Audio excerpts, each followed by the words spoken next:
Bienvenidos hoy a la clase El gozo de la victoria. Vamos a estar en la segunda carta de Timoteo en el capítulo 4, que fue el último escrito de Pablo antes de ser sacrificado. Y hemos tomado de este pasaje 3 puntos para nuestra lección. Uno de ellos es donde Pablo le aconseja a Timoteo lo que debía de hacer. Esto lo vemos en el verso 1 y 2. También dice que le advierte sobre los malos tiempos que vendrían. Lo vamos a ver en el verso 3 y 5. Pero también la satisfacción de Pablo de haber sido fiel, así que le esperaba el galardón. Esto en los versos 6 y 8. Aunque nosotros no somos salvos por nuestras obras, sí debemos saber que seremos recompensados por ello cuando Cristo venga. Así nos lo dice Apocalipsis 22:12 y Juan 2:8. Primer punto. Dice últimas recomendaciones de Pablo a Timoteo. Cristo viene para juzgar. Leemos el verso 1. Te encarezco delante de Dios y del Señor Jesucristo, que juzgará a los vivos y a los muertos en su manifestación y en su reino. Le estaba diciendo Pablo a Timoteo. Pablo comienza este capítulo 4 exhortando a Timoteo a hacer 5 cosas. ¿Cuáles eran esas cosas? Eran predicar, instar, redarguir, responder y exhortar. Ahora, para que Timoteo pudiera hacerlo, debía de tener la convicción de lo que el apóstol le va a recordar. ¿Qué cosa era lo que el apóstol le recordaría? Era que Cristo viene, su segunda venida, que fue uno de los temas que más enfatizaron los apóstoles, tanto en sus predicaciones como en sus escritos. El mismo Señor Jesucristo lo hizo a través de sermones, como cuando enseñó las señales antes del fin en Mateo 24, en Marcos 13 y en Lucas 21. También lo hizo por medio de parábolas, entre ellas la del hombre que después de haberse ido por mucho tiempo regresó para ajustar cuentas con sus siervos. Esto en Mateo 25 del 13 al 34. También lo hizo en sus conversaciones privadas con sus discípulos. Lo pueden leer en el libro de Juan en los capítulos 14, 15, 16 y 17. Fíjese la importancia de la segunda venida del Señor en la palabra. Se dice que 1 de cada 30 versos de la Biblia hacen referencia a la segunda venida. También nos dice que por una vez que se menciona la primera venida de Cristo, hay 8 menciones de la segunda venida de Jesucristo.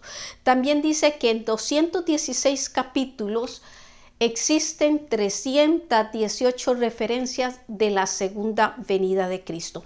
Tenemos capítulos enteros que tratan esta doctrina, como son Mateo 24 y 25, Marcos 13, Lucas 21, las cartas de primera y segunda de Tesalonicenses y el libro de Apocalipsis. La iglesia, la que somos nosotros, existe entre 2 puntos de referencia. La primera venida, que fue la muerte del Señor Jesucristo, y su segunda venida. En el momento que se pierda de vista cualquiera de estos puntos de referencia, tenemos el peligro de comprometer nuestra identidad como creyentes, como hijos de Dios. Cuando Pablo dio las instrucciones para celebrar la cena del Señor, él dice: la muerte del Señor anunciáis hasta que Él venga, en 1 Corintios 11:26. Así que vemos cómo en la cena del Señor se testifica por un lado de la muerte del Señor, pero también por el otro se dice de su segunda venida. Esto es algo que debe ser claro cuando alguien ministra la Santa Cena, pero también los que participamos en ella, que Cristo no solo murió, sino que también volverá. El apóstol, además de mencionar la segunda venida, dice que la razón por la cual el Señor vendrá es para juzgar a los vivos y a los muertos.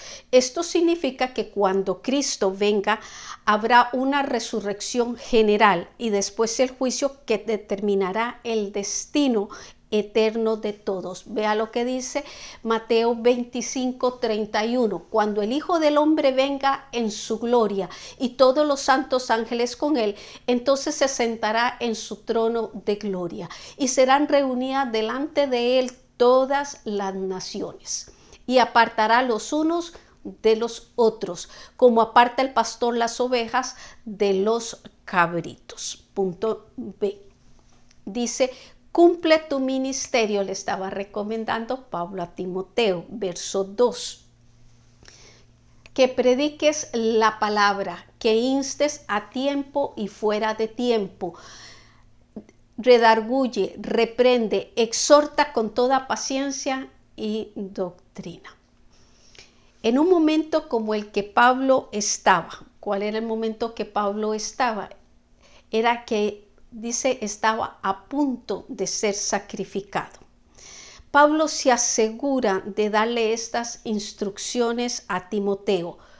Cumple tu ministerio, enseña la sana doctrina, prepara a los fieles para su encuentro eterno con el Señor. El hecho de que Cristo viene para juzgar es una poderosa razón para nosotros para cumplir nuestras responsabilidades cristianas. El hecho de que Cristo venga, les decía, es necesario que lo tengamos en mente para saber que tenemos que dar cuentas. Una de las que más pesa para los ministros es preparar a los creyentes para la segunda venida, para que vivan de tal manera que no sean avergonzados en aquel día. Esto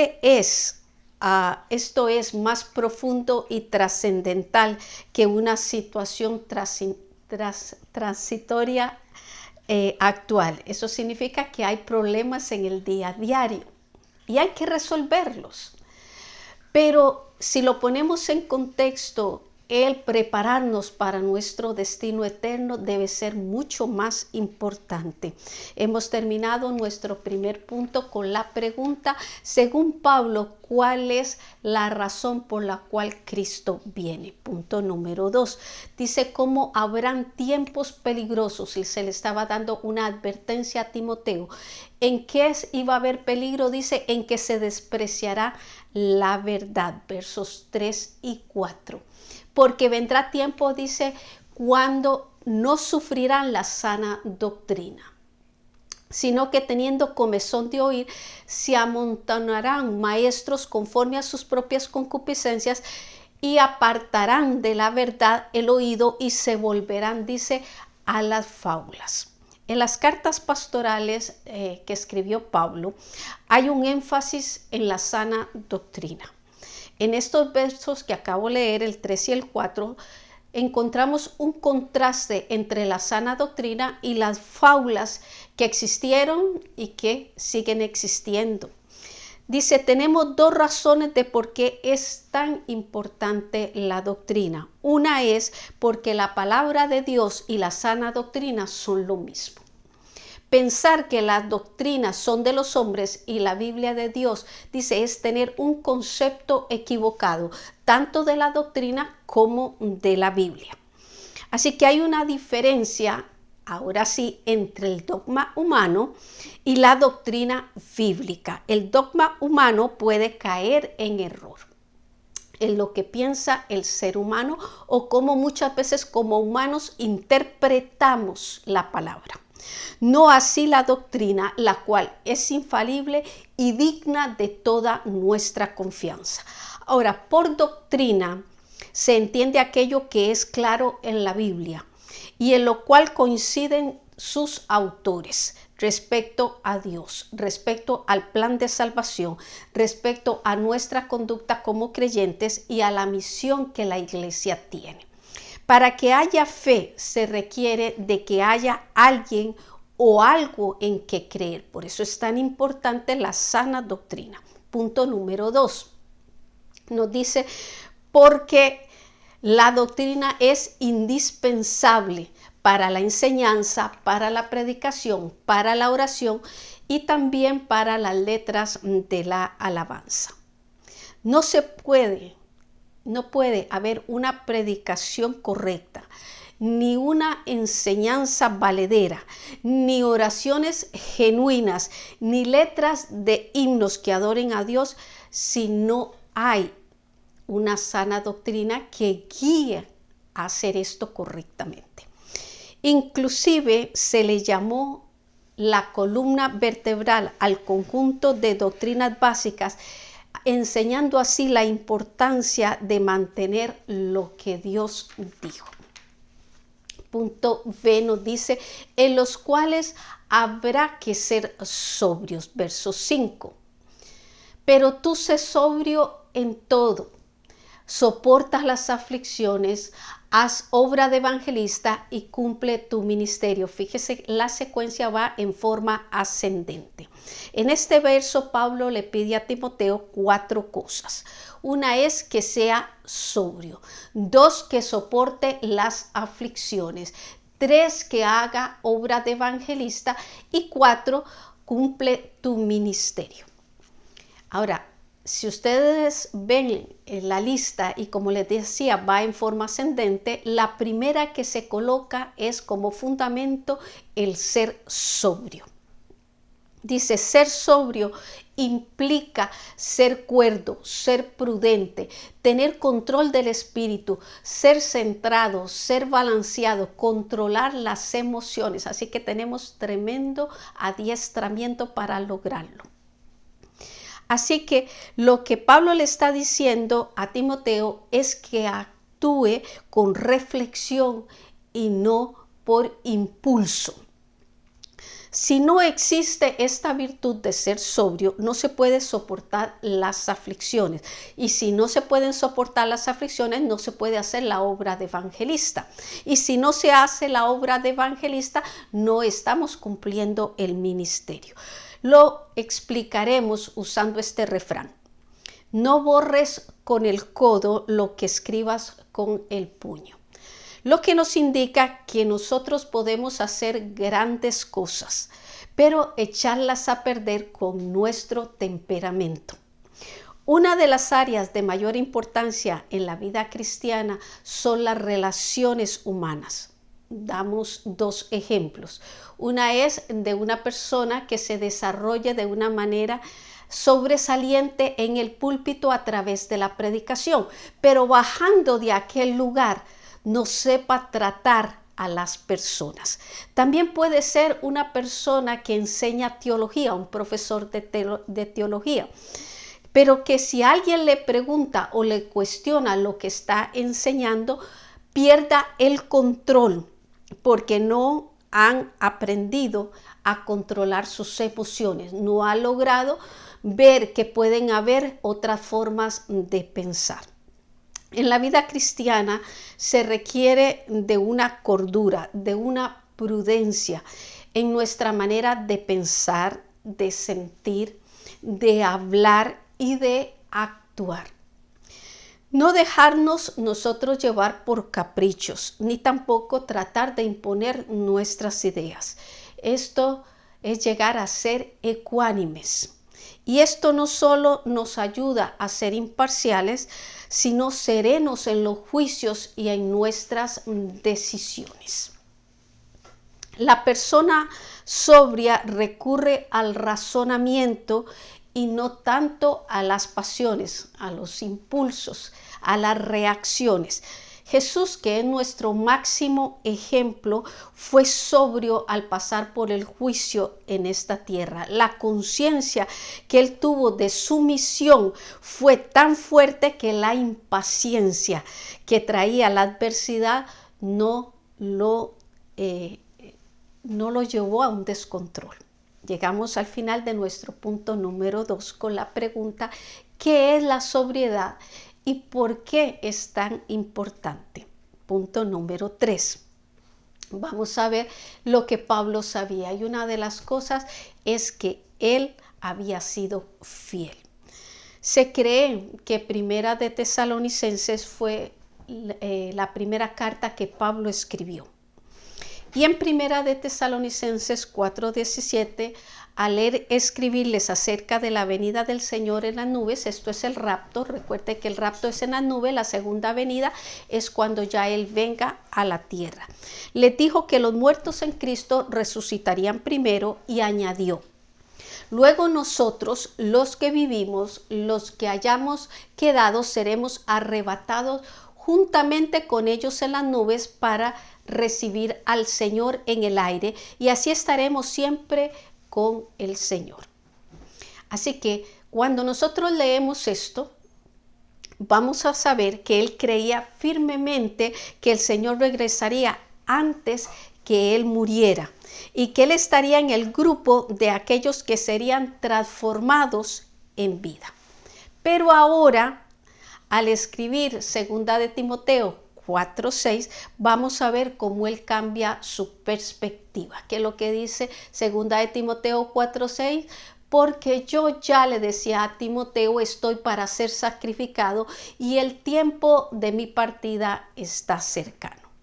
Vamos a ver qué era lo que estaba proyectando Pablo. Por un lado, sabía que el Señor no regresaría en sus días. Vean el cambio de perspectiva. Por el otro, que su muerte no sería natural. Dos de las alternativas que estaba enfrentando para morir era el morir devorado por las fieras. Recuerden, en el verso 17 de este mismo capítulo, él dice cómo fue librado del león. Y el otro era ser decapitado. Esta última fue la manera de cómo Pablo terminó sus días. Lo emocionante es que el apóstol tuvo un estilo de vida tan comprometido con el Señor que si vivía o si moría, él glorificaba al Señor. Él vio su muerte como una ofrenda a Dios. Cuando dice estoy para ser sacrificado, significa ser ofrecido como libación. Uno cuya sangre, dice, es derramada en muerte violenta por la causa de Dios. Esta fue lo que él estaba explicando. En el verso 7 vamos a encontrar tres grandes satisfacciones del apóstol. He peleado la buena batalla, he acabado la carrera y he guardado la fe. Así que Pablo peleó la buena batalla. También acabó la carrera y guardó la fe. Cuando dice peleó la buena batalla, está diciendo que compitió honorablemente en todas las obras. Recuerda que uno de los consejos que le daba a Timoteo era lucha legítimamente. Así que lo que le está diciendo, en todas las cosas que yo tuve que enfrentar, lo hice de una manera honorable. Me mantuve en la voluntad de Dios, lo hice conforme a su palabra. Dice también que acabó la carrera. Acabado en griego es teteleka, del verbo teleo, que significa terminar o consumar. La misma palabra que Jesús usó en la cruz cuando dijo consumado es en Juan 19:30. Vamos con nuestro punto B, donde dice que le esperaba la recompensa. El apóstol afirma que está guardada para él la corona de justicia. Vean lo que dice el verso 8. Por lo demás me está guardada la corona de justicia, la cual me dará el Señor juez justo en aquel día, y no solo a mí, sino también a todos los que aman su venida. Cuando Pedro exhortó a los ancianos a que apacentaran bien la grey de Dios, del Señor le dijo en Primera de Pedro 5:4: y cuando aparezca el príncipe de los pastores, vosotros recibiréis la corona incorruptible de gloria. Estamos viendo cómo Pablo decía algo que estaban creyendo más acerca de que sí se le iba a dar una corona como recompensa. Santiago 1:12 dice, bienaventurado el varón que soporta la tentación, porque cuando haya resistido la prueba, recibirá la corona de vida que Dios ha prometido a los que le aman. Y el Señor a los miembros de la iglesia de Esmirna en Apocalipsis 2:10 le dice, no teman en nada lo que van a padecer. He aquí el diablo echará a algunos de vosotros en la cárcel para que seáis probados y tendréis tribulación por 10 días. Le dice y le recomienda, sean fieles hasta la muerte y yo les daré la corona de vida. ¿Qué significa la corona? En base a las escrituras tenemos dos cosas. Una era que el Señor premiará a los suyos por su fidelidad, por su obediencia y por su perseverancia. Y la otra es porque la corona es símbolo de realeza. Vea lo que nos dice Apocalipsis 5:10. Y nos ha hecho para nuestro Dios reyes y sacerdotes y reinaremos sobre la tierra. Ahora la pregunta es, ¿cuándo será esta coronación? Pablo en el verso que leí decía, en aquel día. Esta expresión en aquel día se usa tanto en el Antiguo como en el Nuevo Testamento, refiriéndose a la venida del Señor o del juicio final. Vea lo que nos dice Hechos 17:31. Por cuanto ha establecido un día en el cual juzgará al mundo con justicia. También nos dice Mateo 13:32. Pero acerca de aquel día y de aquella hora nadie sabe. Así que se está refiriendo a aquel día. Además del juicio para los malos y la recompensa para los buenos, lo que se indica con esta expresión de aquel día es que Dios ha fijado un día en el cual ocurrirán estos acontecimientos. Pablo dice que la corona de justicia la recibirán los que aman su venida. Quien ama la venida del Señor piensa en ella y le sirve con fidelidad, con obediencia y con perseverancia. Ahora, ¿por qué? Sería la pregunta. Algunos quieren que se demore. Terminamos nuestro tercer punto con la pregunta, ¿cuáles fueron las 3 grandes satisfacciones de Pablo? Nuestra conclusión. Dice, cuando Pablo sirvió a Dios, no fue pensando en escapar del infierno, sino en un cielo que deseaba él alcanzar. Su motivación no fue eludir las tinieblas ni tampoco los demonios, sino de agradar a Dios con su vida, con su servicio, de tal manera que cuando estuviera frente a él recibiera la recompensa. Una de las enseñanzas que el Señor nos dio por medio de las parábolas de los talentos y de las minas es que habrían grados de recompensa, y esto según la fidelidad de cada uno. Porque aquellos que sirven devotamente al Señor demuestran su amor hacia Él y compasión hacia las almas perdidas. Recuerde que esto es lo que Dios más ama, por eso dio su vida por aquellos que se perdieron. Así que hemos llegado al final de nuestra clase. Para nuestra próxima semana estaremos viendo una esperanza bienaventurado. Que el Señor siga bendiciendo sus vidas.